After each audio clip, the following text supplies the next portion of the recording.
Hello दोस्तों, जय श्री कृष्ण। ये कहानी है राजा परीक्षित के जन्म की।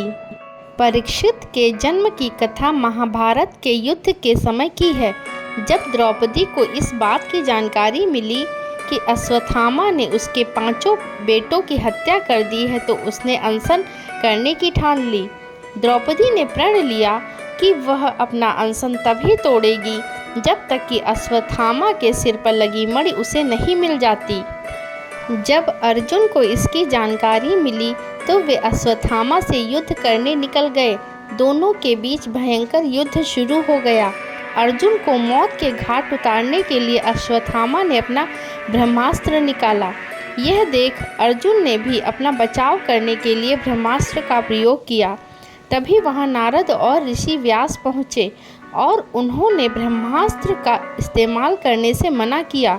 इसके बाद अर्जुन ने अपना ब्रह्मास्त्र वापस कर लिया, लेकिन अश्वत्थामा ने ऐसा नहीं किया।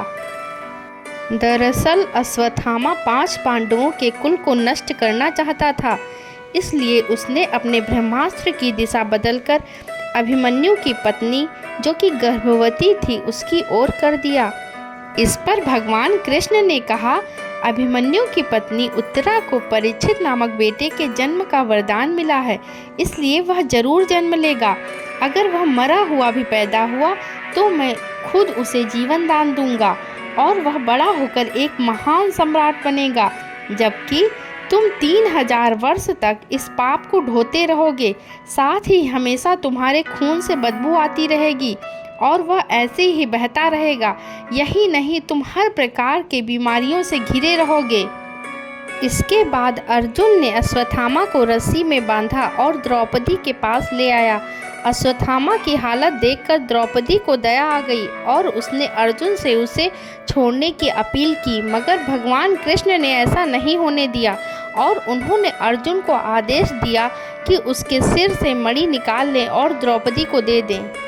इधर ब्रह्मास्त्र के गर्भ में जाते ही उत्तरा को तेज दर्द होने लगा। यह देख भगवान कृष्ण ने अपना छोटा रूप धारण किया और उत्तरा के गर्भ में दाखिल हो गए।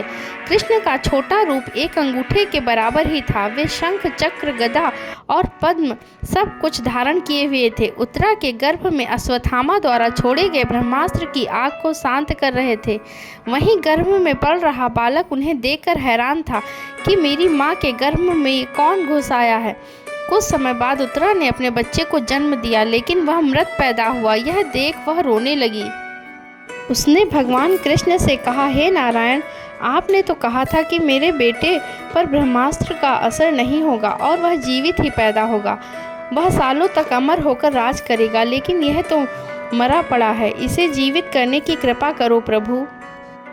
उत्तरा की बात सुनकर भगवान कृष्ण तुरंत प्रसूति गृह में प्रवेश किया और कहा, हे पुत्री, तुम दुखी ना हो, तुम्हारा बेटा जरूर जीवित होगा।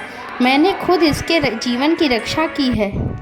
इसके बाद कृष्ण भगवान ने मृत बालक पर अमृतमयी नजरें डाली और कहा, अगर मैंने जीवन में कभी झूठ का साथ नहीं दिया है और हमेशा ब्रह्मचर्य के नियमों का पालन किया है, कभी किसी लड़ाई में अपनी पीठ नहीं दिखाई है, ना ही कभी अधर्म का साथ दिया है, तो अभी इसी समय अभिमन्यु का यह पुत्र जो मरा पड़ा है वह जीवित हो जाए। इतना कहने के बाद कृष्ण ने जब उस मृत बालक पर अपना हाथ डाला तो वह जीवित हो गया और रोने लगा। इसके बाद भगवान कृष्ण ने ब्रह्मास्त्र को वापस ब्रह्मलोक भेज दिया। यह चमत्कार देख सभी स्त्रियां आश्चर्यचकित हो गईं। इसके बाद भगवान कृष्ण ने अभिमन्यु के पुत्र का नाम परीक्षित रखा। इसके पीछे का कारण था कि वह बालक कुरुकुल के नाश होने पर जन्मा था। वहीं जब युधिष्ठिर वापस आए और उन्हें बालक के जन्म के बारे में पता चला तो वे खुशी से झूम उठे। इसी खुशी में उन्होंने हाथी, घोड़े, अन्न, गाय आदि दान दिए। इसके बाद उन्होंने ज्योतिष को बुलाया और बच्चे के भविष्य की जानकारी ली। इस पर ज्योतिषी ने कहा, यह बालक प्रभु श्री कृष्ण चंद्र का भक्त कहलाएगा। यह एक धर्मी, यशस्वी, पराक्रमी व दानी होगा। ज्योतिष ने आगे बताया कि जीवन में एक ऋषि का शाप पाकर गंगा के तट पर यह श्री सुखदेव से आत्मज्ञान की प्राप्ति करेगा। ज्योतिष की बात सुनकर युधिष्ठिर खुश हुए और उन्हें दक्षिणा देकर वहां से विदा कर दिया।